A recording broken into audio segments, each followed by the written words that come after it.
Supercrack Estrella presenta El Enigma Nadiuska. Hubo un tiempo en que recibir una invitación a una fiesta organizada por Sean Diddy Combs era recibir una de las entradas más codiciadas en la industria del entretenimiento. Supuesto y escalofriante video de Diddy Combs filtrado. Ritos satánicos en sus fiestas nos lleva al caso español de la actriz llamada Nadiuska en la época de los 70 y 80. Sé que para muchos es complicado entender cómo se puede extrapolar este caso al caso español, pero no es ningún misterio que esta realidad de los rituales y fiestas de las élites era algo común en este mundo de la farabunla, sea del país que sea. Imágenes reveladoras y presunto video con ritual en las fiestas de Sean Diddy Combs. Se viraliza un supuesto video filtrado, fue publicado en X, en donde se ve que en dichas fiestas se hacía rituales presuntamente satánicos. Sin embargo, no se ha confirmado su veracidad y varios internautas aseguran que el video está generado por la inteligencia artificial. La espiritualista conocida como Nano ha dejado a los internautas con los pelos de punta al revelar detalles sorprendentes sobre el caso de Puff Daddy, a quien detuvieron por acusaciones de abuso y agresiones. Según Nanu, muchos de sus seguidores le han pedido que lea las cartas del artista, pero ella se ha negado a hacerlo, afirmando que conectar con una energía así implica vincularse con un demonio en la tierra. ¿Qué significa la cabra y otros símbolos que ha utilizado Daddy Yankee en su discografía? Algunos seguidores de teorías conspirativas señalan que el reggaetonero boricua es satánico o miembro de los Illuminati. Extimbiriche reveló que hizo un ritual satánico para entrar al grupo y luego el diablo lo molestó décadas después de haber salido del grupo. Un integrante contó los excesos en los que cayó, incluido un suceso demoníaco. El músico que formó parte del grupo pop a partir de 1989 en sustitución de Eduardo Capetillo, contó que para asegurar su entrada a Timbiriche recurrió a un oscuro ritual, el cual tuvo repercusiones sobrenaturales. Trabajó 15 años en el equipo de Daddy Yankee y ahora Nomar Ayala exhibe si su hermano tiene algún vínculo con supuestos pactos satánicos para el éxito, y de paso salen a colación más famosos en su lista. Que la actriz Nadiuska pudo acudir también en España a este tipo de fiestas con rituales es más que posible. Nadiuska amenazó en alguna ocasión con contar las cosas que sabía sobre el mundo de los ricos y famosos, pero nunca contó a qué se refería. Nos queda la duda de si pudo haber rituales satánicos en fiestas, pero en mi canal siempre encontramos cosas donde a nadie le ocurriría mirar y encontramos un misterio. Nadiuska tenía vida de calle en la pobreza en un lugar de España tras su desahucio en 1999 de su casa de Madrid y un intento de suicidio. Nadiuska acaba viviendo en la calle. Concretamente en un área de servicio de la localidad manchega de Alcolea. La gran diva del cine Te Destape vivía de la caridad, bebiendo vasos de agua caliente para entrar en calor. ¿Por qué nadie la ayudó? Según los testimonios del documental, nunca nadie la tomó en serio. Y es en este dato donde encontramos una interrogante y misterio en la que nadie cayó. ¿Qué hacía Nadiuska en la localidad manchega de Alcolea? Ella en sus tiempos buenos como actriz vivió en Madrid, también en Barcelona. Nadiuska no tenía familia en España, entonces ¿por qué razón Nadiuska estaba en localidad manchega de Alcolea? Es un misterio, así que sabiendo del vínculo que tienen los rituales satánicos con los extraterrestres y el fenómeno ovni, pensé si este lugar de la localidad manchega de Alcolea tenía alguna gran historia vinculada a los ovnis, y bingo, encontré lo que buscaba. Leyendas y misterios. La luz de Alcolea. Debemos remontarnos a los días 24, 25 y 26 de abril de 1987, en un cortijo abandonado de Los Llanillos, en el término municipal de Alcolea, un pequeño pueblo almeriense de no más de 1000 habitantes. Durante estos días, vecinos del pueblo y otras personas de los alrededores se concentraron en este lugar debido a la aparición de unas extrañas luces. Este acontecimiento llamó la atención de los medios de comunicación, que también se acercaron para recoger lo que allí estaba sucediendo. Según se recogieron en los medios de comunicación, se trató de una luz de color rojo cuyo tamaño era similar al de un puño, y que se solía aparecer a partir de las 11 de la noche. Este testimonio fue compartido y descrito por numerosas personas, las cuales narraban los acontecimientos de forma unánime. Este hecho hizo que pronto las personas más mayores dieran su justificación.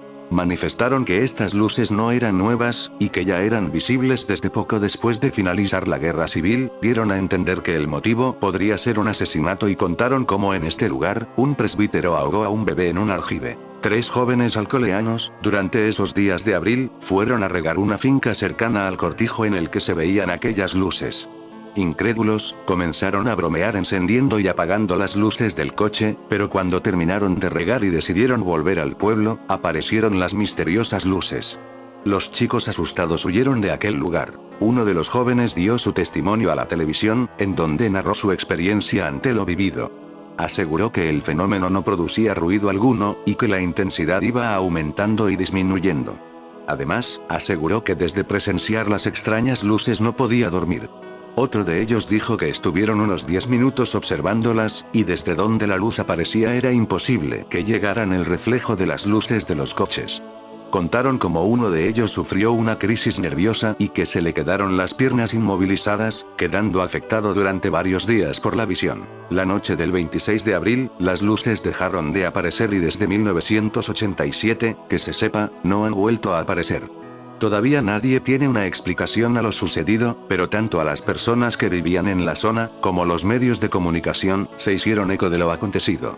Aquí podéis ver una noticia del ABC de aquellos días. Archivo, ABC Sevilla 1987. Autores hablan de la bruja manchega como mujeres con conocimientos oscuros y secretos, que se alejaban de lo divino. Por un lado, estaban las capaces de adquirir externamente la apariencia de cualquier objeto o animal, que les permitía hacer sus brujerías. Y luego, las conocedoras de hierbas, que movían la voluntad de las personas. La leyenda del borrego cuenta que un mozo que venía de ver a su novia se encontró en mitad de la calle un borrego sin dueño y que pensando que era su día de suerte, se lanzó hacia él y lo agarró. Se lo echó al hombro y empezó a caminar, pero conforme avanzaba pesaba más y más. De repente escuchó, «Suéltame», y el borrego se había transformado en bruja. Como curandera y hechicera era famosa Lucía de Toledo, hechicera morisca que también fue perseguida por la Inquisición. Curaba enfermedades, quitaba el mal de ojo a los niños y su especialidad también era hacer volver a los amantes.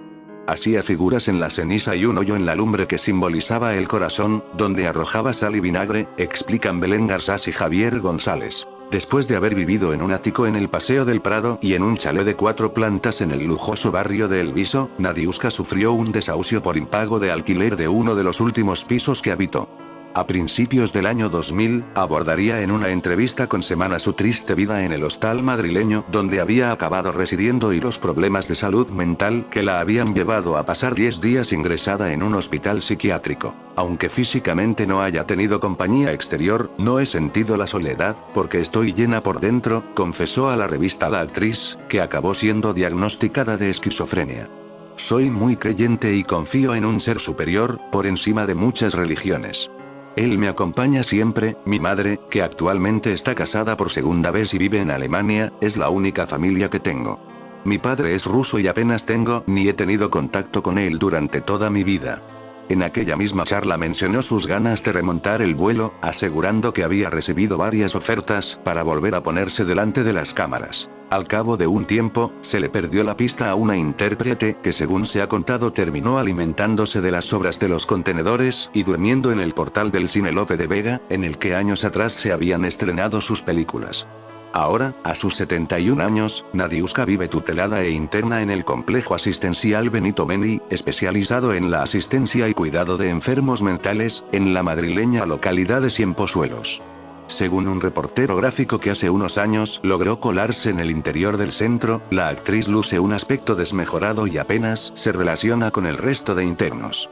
Un triste final para alguien que hoy es ya incapaz de recordar aquellos tiempos de vino y rosas en los que fue icono de un cine quizá necesario y también extravagante. El misterio de Nadiuska, el mito del cine erótico que cayó en el olvido entre dificultades económicas y problemas de salud mental. Un documental de próximo estreno recupera la historia de la actriz alemana, que llegó a ser la más taquillera de España. Del cielo a los infiernos. Los secretos de la caída en desgracia de Nadiuska salen ahora a la luz. Víctima de toda clase de abusos, los hombres más poderosos de la industria se aprovecharon de ella y la exprimieron hasta que no quedó nada de la mítica Nadiuska, sex symbol de los 70 que cautivó a la España de entonces con su exuberante belleza.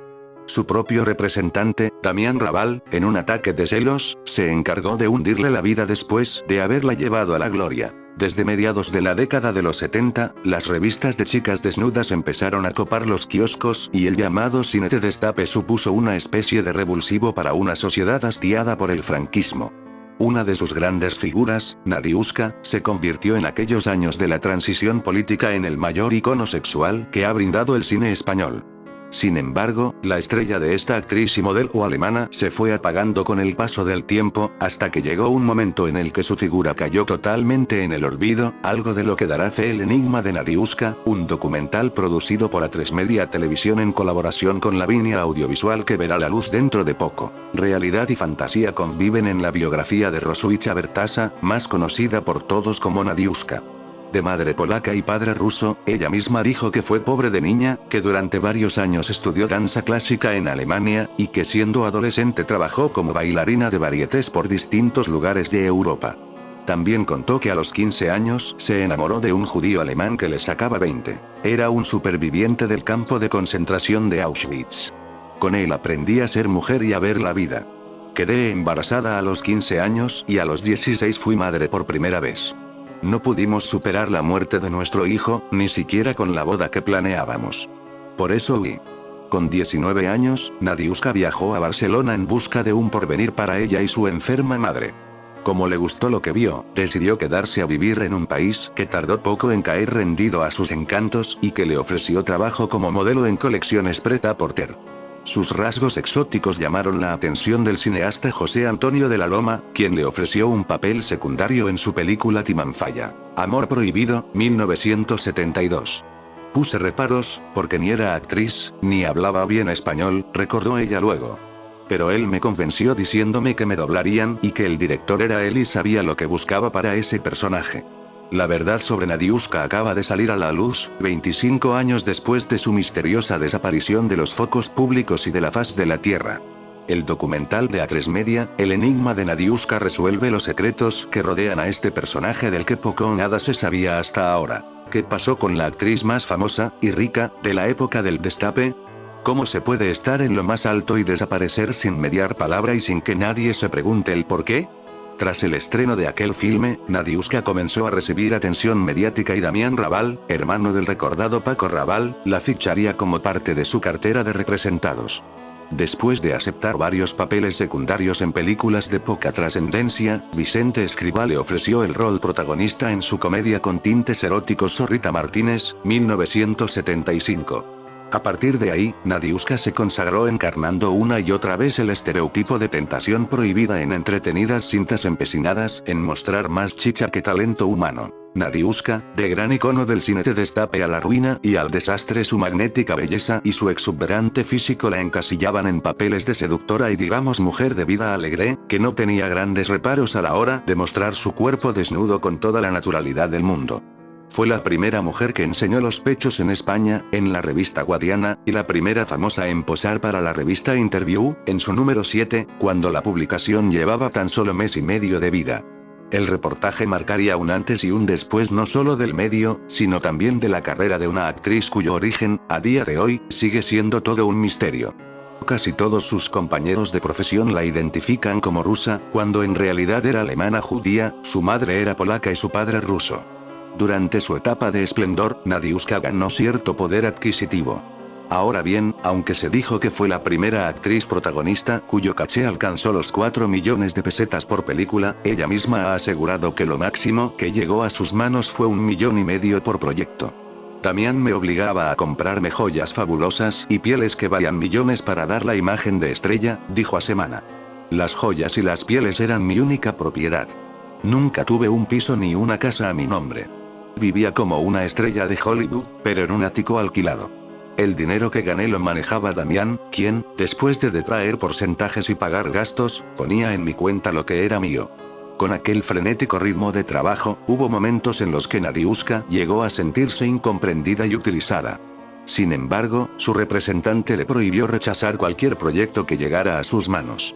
Había momentos en los que estaba agotada y tenía miedo, pero obedecía a Damián, no decía no puedo, pero a veces me escapaba con un estoy mareada o tengo vértigo, que para mí significaba lo mismo, apuntó en una ocasión. Tenía una agenda diaria que solo me permitía dormir 3 horas y me mantenía alejada de cualquier tipo de diversión, porque cuando se terminaba el trabajo yo debía dormir para que a las 6 de la mañana me recogiese el coche de producción y me llevase al siguiente rodaje, aunque ya ni sabía apenas de cuál se trataba. Lo que estaba claro es que el exotismo de Nadiuska aseguraba el éxito en taquilla. Por eso tenía uno de los mayores sueldos de la época, 1,5 millones de pesetas por película, y hasta 3 millones por un anuncio. Era tan famosa que se codeaba con las estrellas más rutilantes del momento y todo el mundo la adoraba. Sus conocidos hablan de ella en el documental como una persona generosa, buena, cercana. En cuanto a su faceta profesional, también se deshacen en halagos. Era una curranta, comunicaba, transmitía mucho, dice José Sacristán. Era espectacular, simpática y espléndida, añade José L. Román. ¿Por qué entonces nadie acudió a sus llamadas de auxilio? Aún existen muchas piezas por encajar en el puzzle que construye la vida de Nadiuska, que terminó devorada por el personaje al que quiso renunciar cuando ya era demasiado tarde. Víctima de toda clase de abusos, la industria se aprovechó de ella todo lo que pudo hasta despedazarla y convertirla en un juguete roto. Sus problemas de salud mental, con el tiempo sería diagnosticada de esquizofrenia, la hicieron pasar por un auténtico calvario con un triste final. Cuando el destape empezó a perder fuelle, el teléfono de Nadiuska también fue dejando de sonar. Más de una vez, la actriz culpó de su declive profesional a Raval, con quien mantuvo una relación sentimental, pese a que él estaba casado, que al terminar, según la versión de ella, llevó al representante de artistas a hacer valer su influencia en la industria para que nadie volviera a contratarla. Empecé un aislamiento brutal, relató la alemana. Me volqué en mi interior y busqué a Dios, navegando por distintas religiones.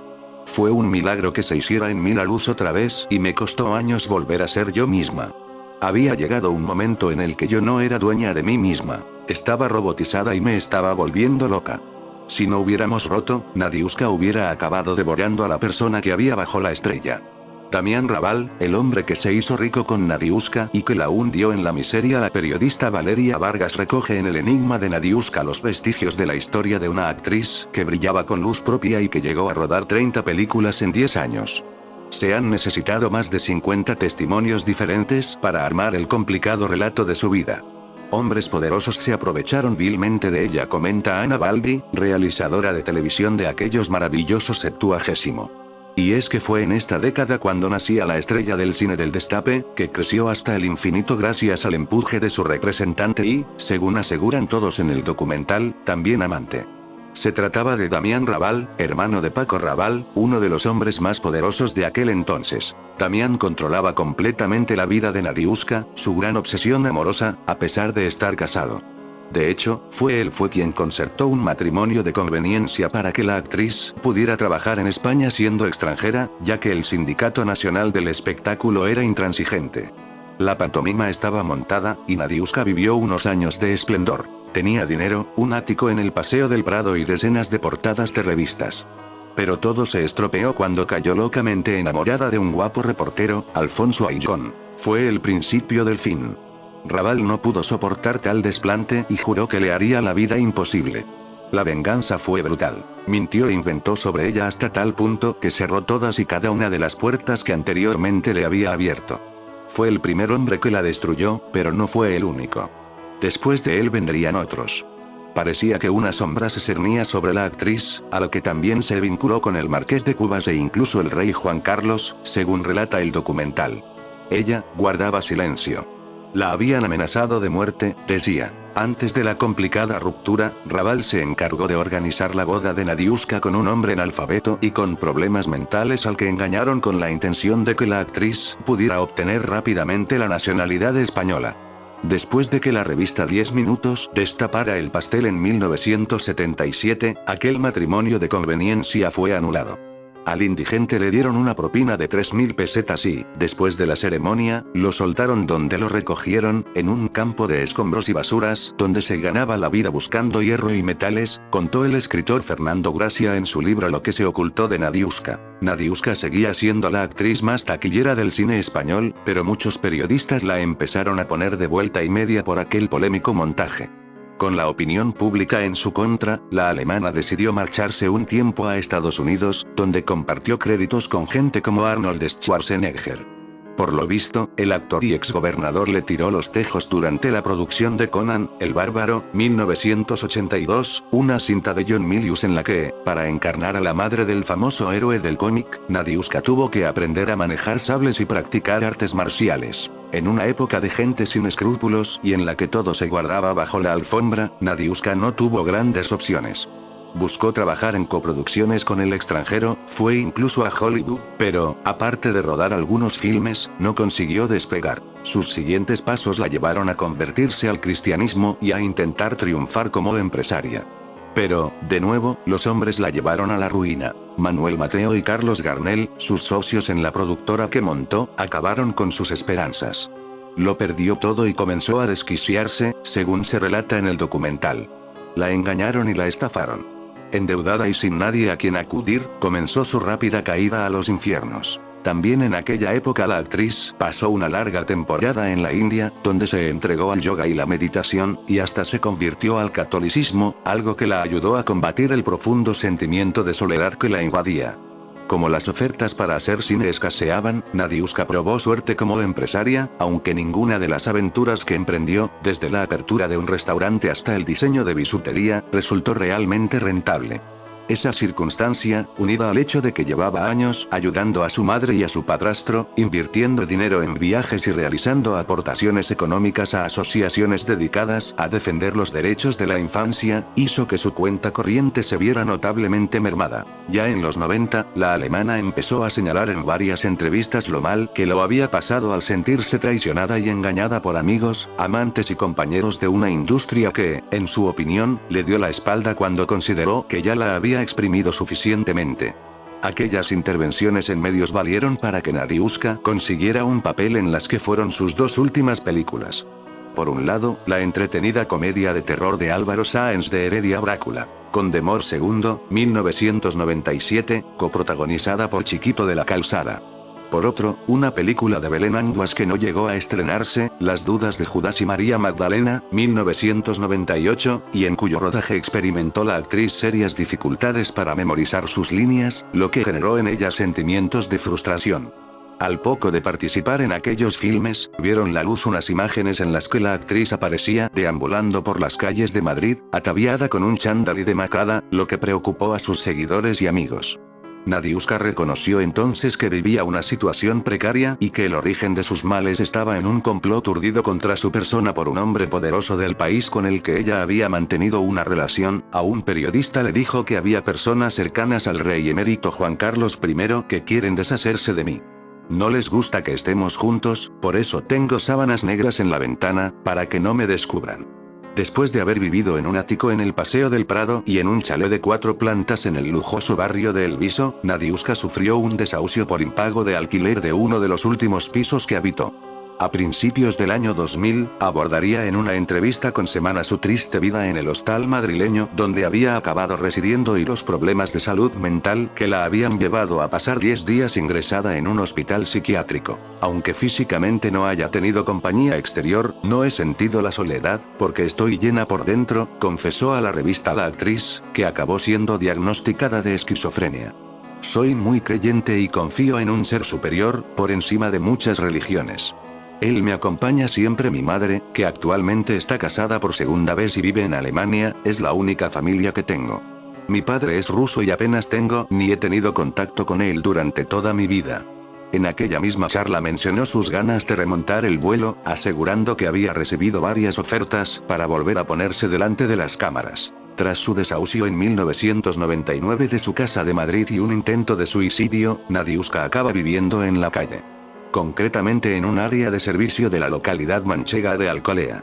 La gran diva del cine de destape vivía de la caridad, bebiendo vasos de agua caliente para entrar en calor.